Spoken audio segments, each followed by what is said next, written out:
Hey guys, welcome back. Today's video I'm going to be giving you guys an update on my access control system. I've got lots of questions about the access control system over the years, and I do have videos of it, though I do like to update those videos every once in a while to keep everyone up to date on what is going on with the access control system. And I have made some changes to my access control system a few months ago. If any of you didn't notice, I completely relocated the access control system. Let me show you what I mean. Some of you may remember that the access control system used to be located over here underneath the fire alarm system, but I had to relocate the computer to over there that controls the access control system and security cameras. That's literally all that computer does. When I installed the sprinkler system, that desk had to go, and in order to fit everything there, I needed to relocate the access controller and the access controller power supply, which is now where the sprinkler motor module is mounted. It is also a security upgrade where it is, because now the access control system is in a secured room, where before it used to be, sure, it was secure to anyone outside, but as soon as they got in here, they could just open up any of the interior rooms by unlocking the access control system and jumping a few terminals. So the access control system, you now need the access control to get into where the access control is, if that makes sense, which makes it much more secure. Sure, somebody could still get in with the computer if they had the password, but that would require the password.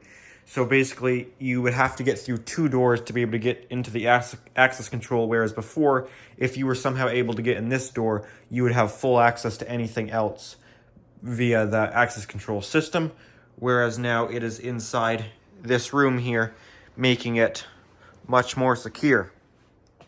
So let's talk about the access control system. So it controls two doors. It is a 4-door controller.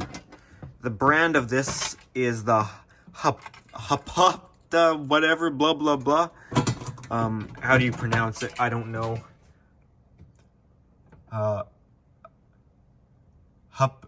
Hupot? Hupop? I don't know how you pronounce it. It's just a Wiegand system. So it's just your basic access control. Nothing really fancy about this. You can get these on Amazon. This is a 4-door controller, and about the name, I'm not going to say because I can't pronounce it. I'm not sure what you're supposed to call it, but it is just a Wiegand 26-bit controller. So I am operating 2 doors off this controller. It is a 4-door controller, so this is a term. Let me take the door off here, actually, to make things easier, get some more light in there.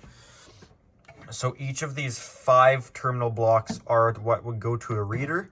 So these are 2 more doors, and these are your requests to open, which I don't have any of them hooked up. I will talk about that and where you would hook it up.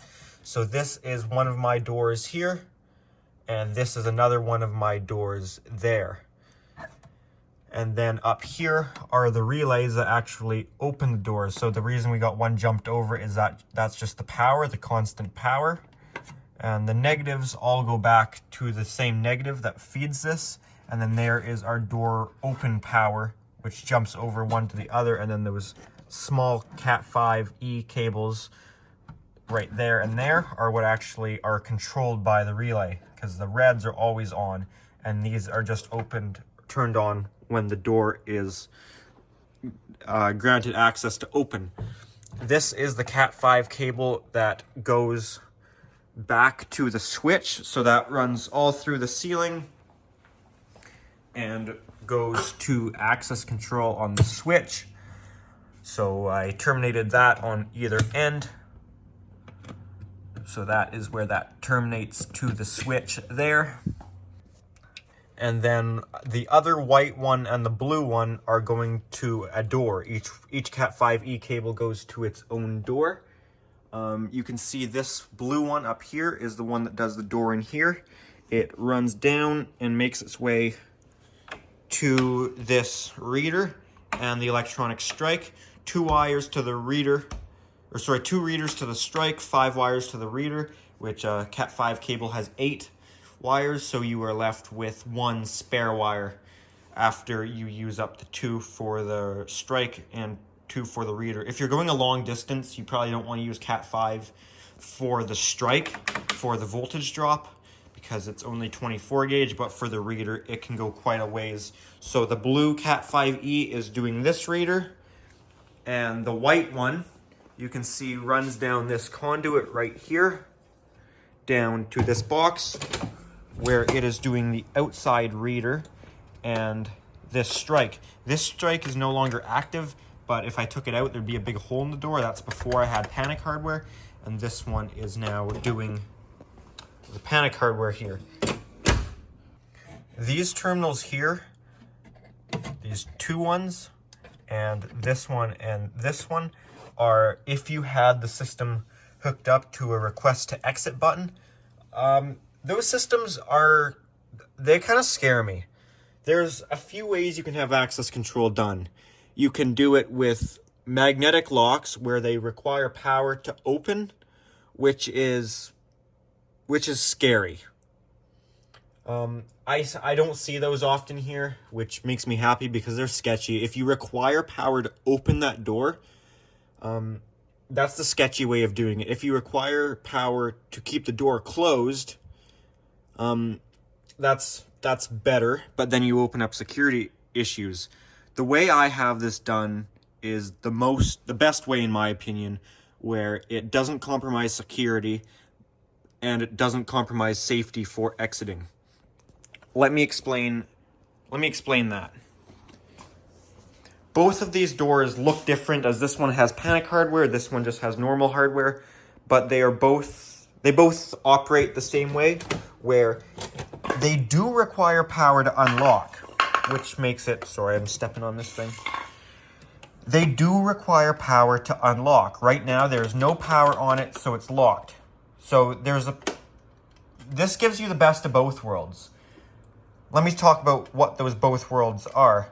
The one way of doing it is requiring power to unlock the exit device, which is good for security, because if you do require power to keep the exit device locked, like a magnetic lock, well, all somebody has to do is snip a wire or take off a moret and you're in. So it really doesn't have great security, being that you can simply just cut a wire and you're in. It's much harder to give something power than it is to just take away power quickly by cutting something, if that makes sense. So the cons to having it require power to be open are security, as the power can just be taken away, or in a power outage and your UPS fails eventually, well, your doors are all unlocked. So that is a security failure, in my opinion, by having it set up that way, as requiring power to keep it locked. The advantage of requiring power to keep it locked is safety. There's many more situations in an emergency where power is lost versus when it's kept, if that makes sense. So if it's requiring power to be locked, it's safer in the sense that a disconnect, or let me put it this way, that it will usually fail in the unlocked position, which makes it better for exiting. So if it requires power to be locked, then any switch could open up that power, like a panic switch, or if you do lose power to the building, your doors are all unlocked, which makes it safer for leaving that building. Now we're going to talk about the opposite way, where you usually don't have power, like the way mine's set up. The advantage to it is security, as you don't usually need power, so you actually have to give that device power to open. Therefore, in a power outage or a power loss of some sort, your doors all stay locked. Basically, the complete opposite of last time. You can't just simply cut a wire to something and your doors are open, or take power away, hit a disconnect, and if your UPS fails or your system goes down, your doors remain locked.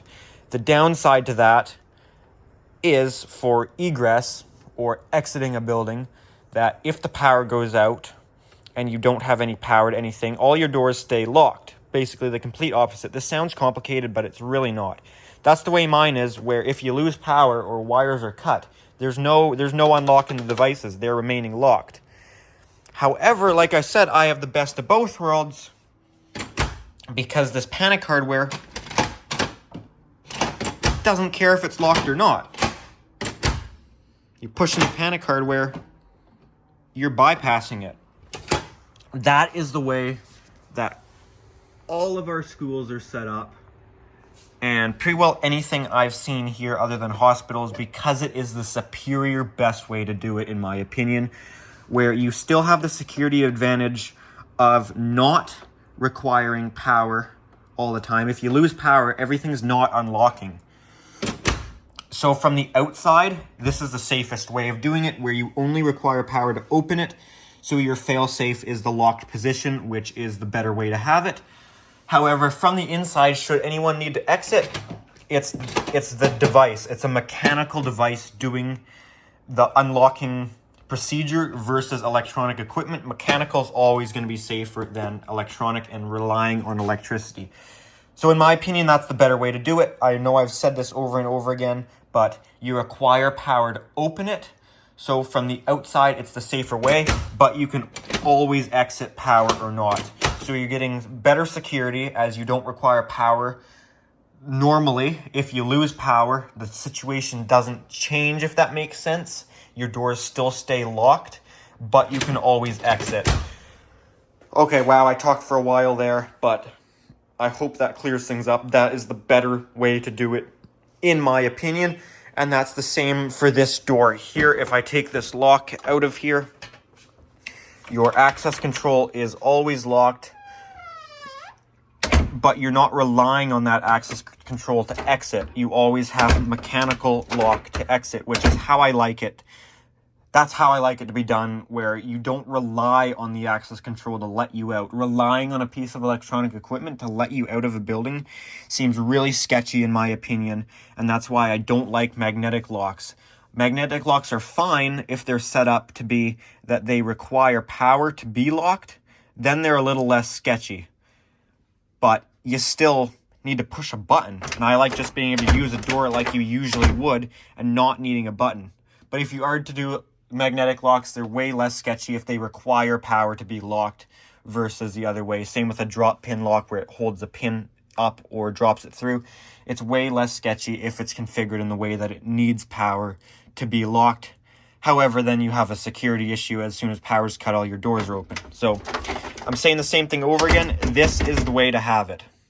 Way less sketchy. You can use a door like normal. You get good security, and you can still exit very, very easily. This is the way to go. If I grab a fob here, I can show you that operation.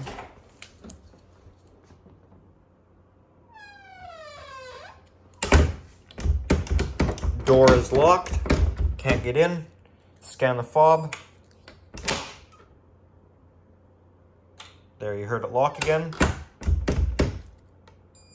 So you can open it as many times as you want until it locks again, which I think this one's set to 3 seconds.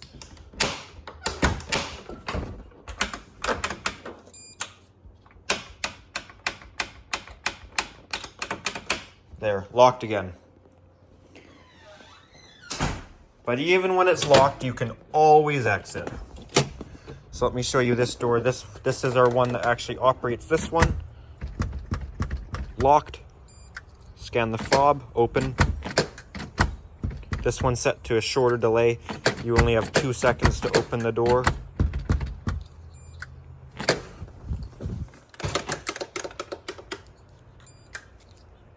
These strikes are rated for around 2,000 pounds. I think this one's slightly more, around 2,200 pounds of force. So they're quite strong. I'm not sure what they are on the magnet locks. I think you're getting my point. I don't like magnet locks. They seem unsafe and less secure no matter which way you configure them. I'm just not really a fan, because you can't really incorporate them with panic hardware the same way or as easily as you can this type of lock. This one also does have, it has more wires inside that you can hook up to this door position relay if you wanted it hooked up to a light or anything, or hooked back into the system to tell you what position the door is in. You can do that with this. This access control system runs on 12 volts. This is our 12 volts feeding it, which goes into this terminal. If you unplug this terminal, the whole access control system goes down. So the access control system is now dead right now, but you can still exit just like you normally would, so you don't compromise your egress in any way. However, so you don't compromise egress, you can still get out, and you also do not compromise security, as you can't get in. So that's what I'm saying is the way to do it. I do have mechanical override on all of my doors, which I like having because I don't trust electronics the same way I trust mechanical override. So access control system is down. However, you still have security. You can see I still got out just fine with no egress issues. And I do have Schlage Everest, which is a medium security lock override. So I can still always get in with mechanical override. I'm the only one that has the mechanical override to this building, as I don't trust anyone else to not lose keys, as Schlage Everest blanks aren't as cheap as some. So anyways, you always have mechanical override. Let's plug the access control back in. There you go. So hopefully that kind of demonstrated how you don't compromise security or egress on a system set up this way. However, we don't commonly lose power to this system, so that's usually never a thing that I need to use the mechanical override, as it's powered on a UPS. So I have a generator in this building, so this UPS only has to cover the time until the generator's up and running, but it can usually run for a long time because these locks don't require power to be locked. So that's another thing. You save power, and UPS can run it a lot longer. If this was set up the opposite way, where you required power to keep your locks locked, then that's requiring power to keep them locked all the time. So it's normally powered up, which takes a lot more power. This only takes power for 3 seconds per lock, which I could customize my time. So it's a lot easier to keep it backed up, if that makes sense. Where if I don't have a way to easily disconnect this, because I'll lose power to everything else. But this UPS has 120 volts going into it, and right there is our 12 volts going to our access control. So we always have power on the access control with this 7.2 amp hour battery inside there. Keeps the 12 volts going for a good amount of time, because the system really doesn't take much power at all. Basically, the only power it's taking right now is to just monitor, and it talks every once in a while to the switch, and it keeps the green lights going, or red lights. I can demonstrate that to you if I turn off power to that room. I should have noted what circuit it is. It's on the same as this one, circuit 10.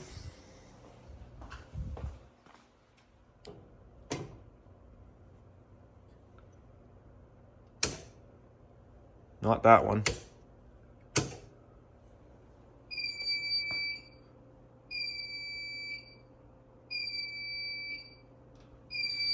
Okay. I was like, what the heck? Why is the fire alarm going off? But it's this one.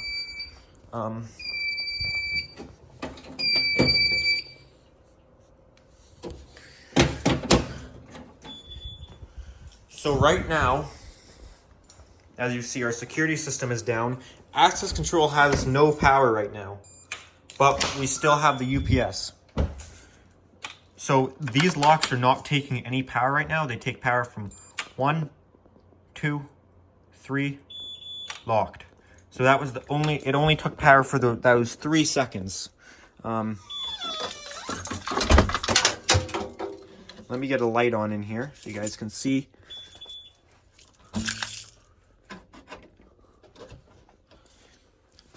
going to be dark in here since the emergency light circuit isn't off. But you can see our UPS is keeping everything going. There is no power on this plug, which this is coming from. So the UPS will keep this going for a good amount of time.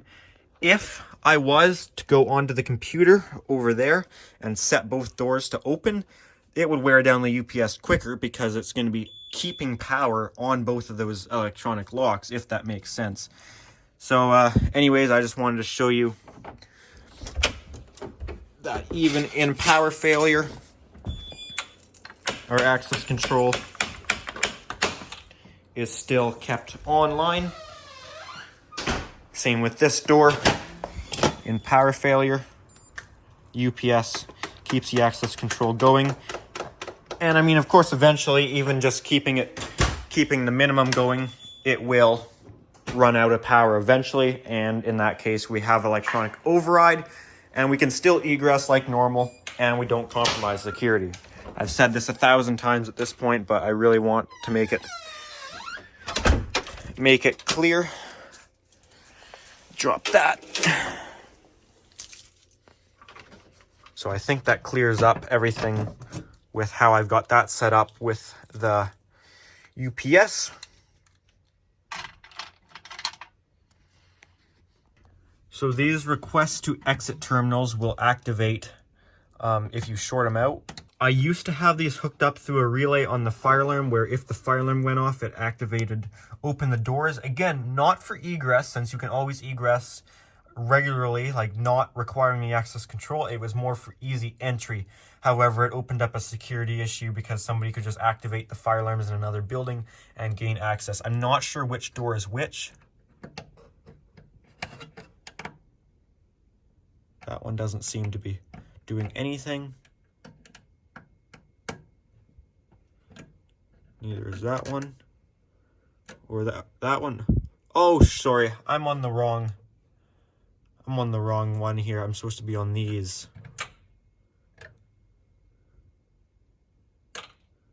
So I'm sure you can so you can see the door 2 light comes on. Hopefully you can see that LED lit up there. Take it off, put it on.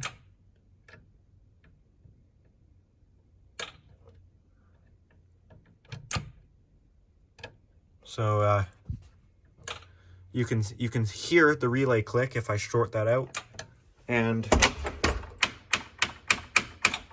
that door opens. So obviously that tells me that these set of 5 wires is going to the reader on the door to the storage room. And if I do this, that's the door 1 light.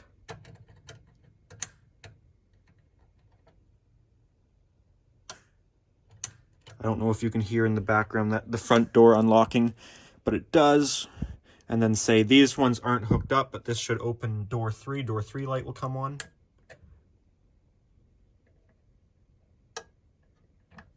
There, you can only hear the relay on the actual board clicking because there's no door hooked up. Door 4 will turn the door 4 light on.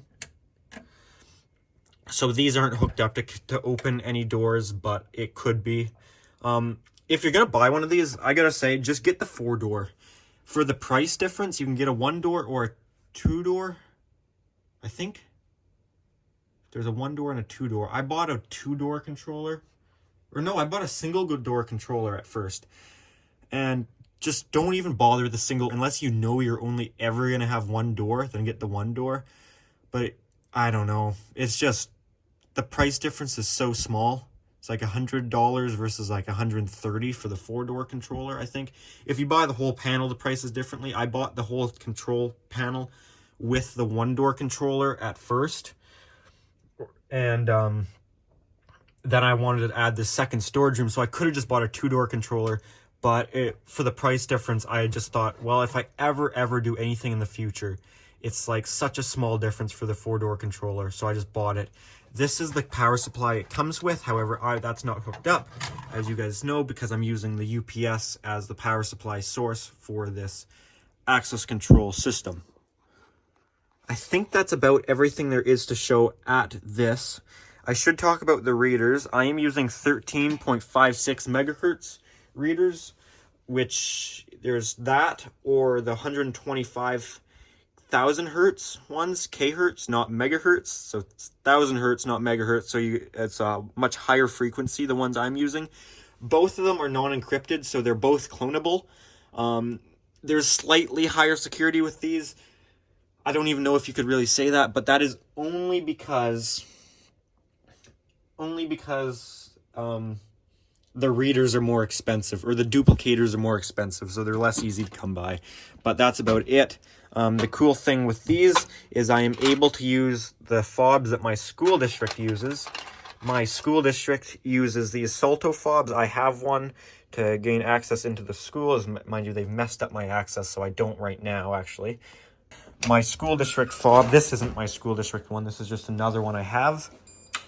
It's 13.56 megahertz, so it will open the doors. The Salto systems that my school district uses are a really great system.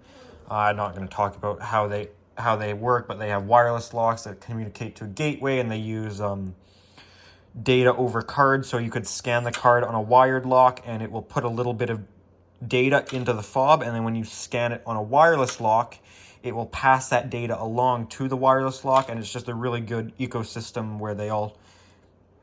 I don't need... They have videos. Just look up Salto.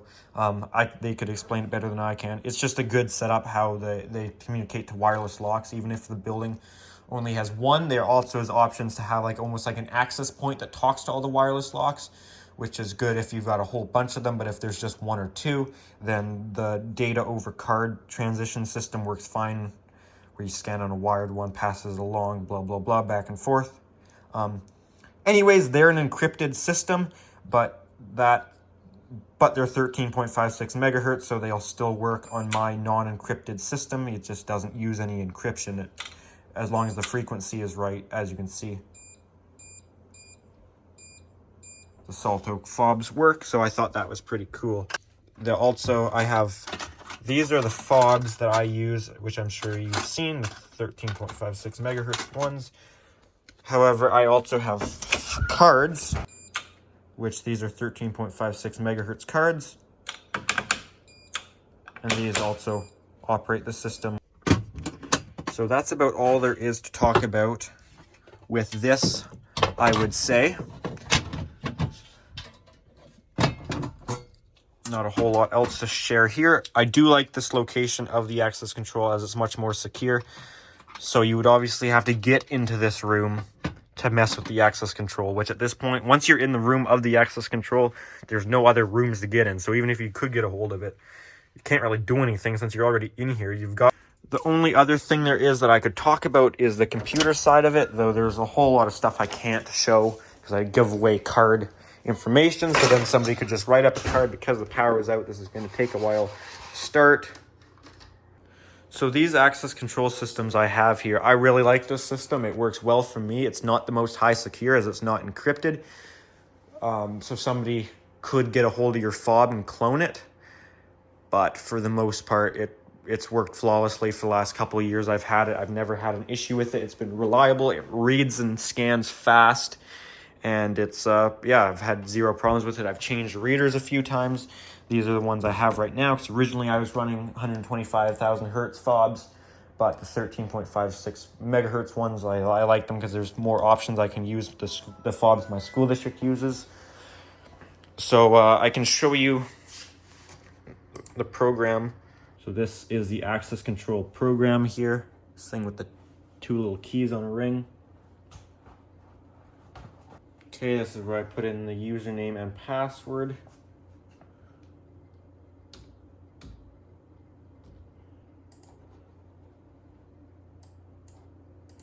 Okay, I think I opened the thing twice by accident. So once this comes up with everything, so there you can see my 4 doors. So let's say I wanted the storage room open. I can left click on door 2, which I know is that one. I can go to set door control, and this is where you got to be careful. Operate most carefully. Don't put it to normal close. That's what I messed up once, where I didn't realize that's like a lockdown mode, normal close. It doesn't care if you have the right credentials. It won't let you in. It will scan your fob and give you lights, but it will not let you in. So if we put it to normal open, that opens the door. You can probably see that door is set to open. And if I put it back to set door control normal close, it will lock the door, but it will also, it gives me denied access light. I can show you. Denied access light looks like this. It flashes back and forth.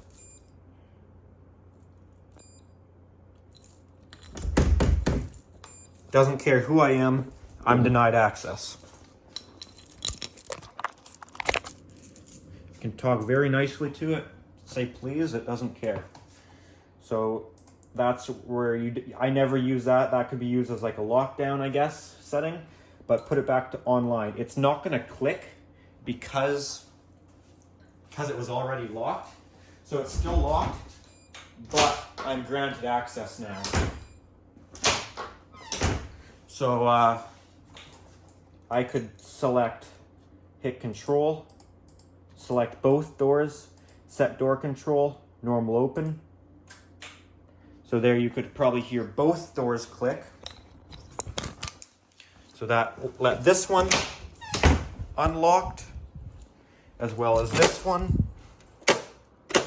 unlocked. Then put these back to online, we'll lock them again. I could even do these two doors even though they don't exist. We can hear the relays click, normal open. Not sure if you guys could hear that.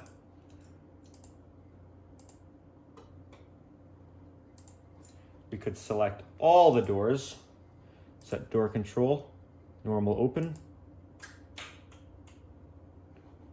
And it doesn't do them all at once, which I'm guessing is to reduce the inrush current draw. Maybe, I don't know. Set door control online. I like hearing the relays click.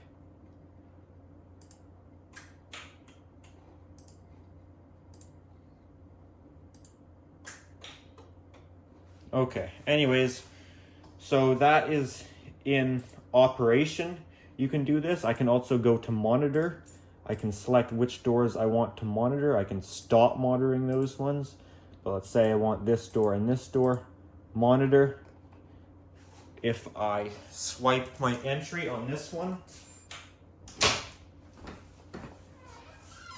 there it comes up. I can, and that's door number 2. I can swipe my entry on door number 1.